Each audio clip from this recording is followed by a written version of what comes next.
तिमीलाई शरीर टर्पाएर राखिराख्नुभन्दा बरु मुक्ति दिनु उचित लाग्यो। सक्छौ भने माफ गरिदेऊ मलाई।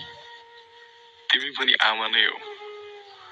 आँखा लागि म दुवै आँखा गुमाउँदा, न खान सक्ने न पानी पिउन सक्ने अवस्थामा पुग्दा, शरीरको बाहिरी बनावट पुरै गुमाउँदा पनि तिमी बच्चाको लागि बाँचेको थियौ भन्ने कुरा छर्लङ्ग हुन्छ।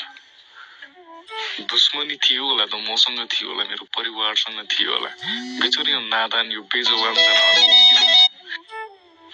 कृपया साथीभाइ, आफन्त, इष्टमित्र, मान सम्मानको लागि भनेर अपराधीलाई बचाउने प्रयास नगर्नुहोस्।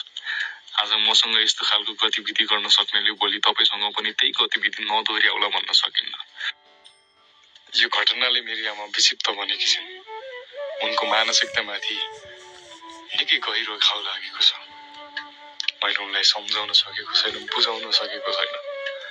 जब त्यो भैँसीको पेटबाट निकालिएको यो बच्चाले मुटु ढकढक्यायो, तब म रातभरि राम्रोसँग निदाउन सकेको छैन। हे गुलाब, तिमी सुगन्ध छर्न त आयो, तर मन उजाड भएको बेलामा आयो। हे हरियाली, तिमी हरियोपन जगाउन त आयौ, तर मनमा डढेलो लागेको बेलामा आयौ।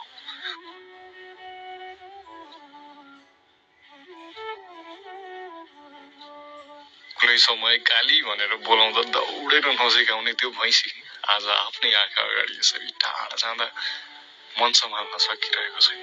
मन भारी भएको छ। मेरो मेन्टली प्रेसर यति हाई भएको छ कि कुरै नगर्नु। यसरी तिमीलाई आफ्नै हातले अन्तिम संस्कार गर्न सजिलो त थिएन, तर पनि परिस्थितिसँग जुझ्दाखेरि मन दोहोरो बनाएर तिमीलाई बिदाई गरे। हार्दिक श्रद्धाञ्जली काली, मिठो सम्झना। तिमीले मेरो लागि दिएको यो बलिदान यसै खेर त जानेवाला छैन। म त्यसलाई यसै छोड्नेवाला पनि छैन। निर्धक्क हुँ। न्याय ढिलो चाँडो होला, तर न्याय अन्ध हुँदैन। जसको लागि तिमी बाँचिरहेको थियौ, जसको लागि तिमी सास लिइरहेको थियौ, उसलाई मैले तिम्रै काखमा राखिदिएको छु। न्यायमा ढिलो चाँडो होला, तर न्याय अन्ध हुँदैन। तिमीले मेरो लागि दिएको यो बलिदान यसै खेर जानेवाला छैन।